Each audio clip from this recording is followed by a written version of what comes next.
Tonight I want to condemn the terrorist atrocity on the Palace of Westminster. This was an attack against democracy and therefore was an attack against all of us in this country. I want to pay my deepest sympathies and condolences to the victims who lost their life.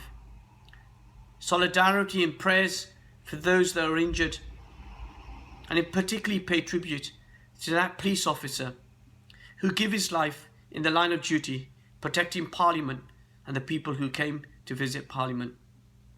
At a time when there is a lot of misinformation and attacks against the police, tonight we should say without any hesitation that we stand with the police. We pay tribute for the work that they do and the sacrifices they make on behalf of our nation.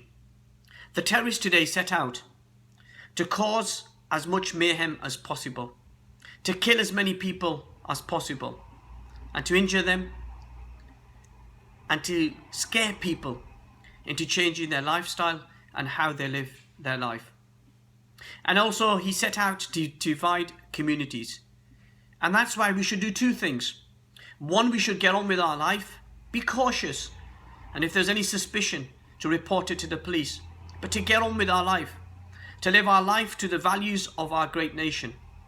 And secondly, not allow the terrorists to divide us, allow those on the far right to seek political advantage from this, or to tarnish every single Muslim based on the actions of this deranged individual. Islam is very clear that the act of terrorism is totally forbidden, according to Islamic scholars, from every sect, from every community, from every group within the Muslim world. The Quran says that if you save one life, it is as if you've saved the whole of humanity. And if you kill one human being, it is if you've killed the whole of humanity. And therefore we stand resolutely united with our fellow citizens tonight in determination to expose the terrorism that exists within our society, to stand up against bigotry and racism and division, and to reaffirm our commitment to the values of not just our country, but all decent countries around the world that reject violence and reject terrorism. There's no place in our society for this barbaric and evil crime.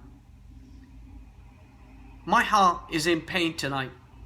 I'm thinking of the family of that police officer, the families of those individuals who will get that knock on the door tonight to tell them their loved one is not coming back. That's what we should remember when we talk about what has happened.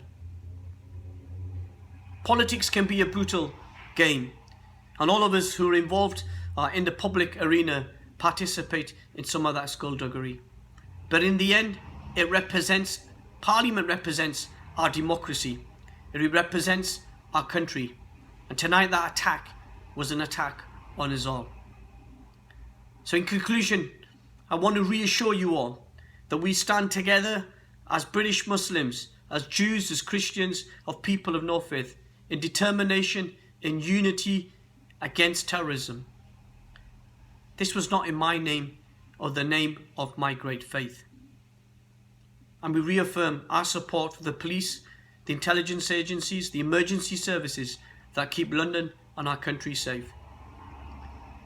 Let their deaths of the victims today not be in vain.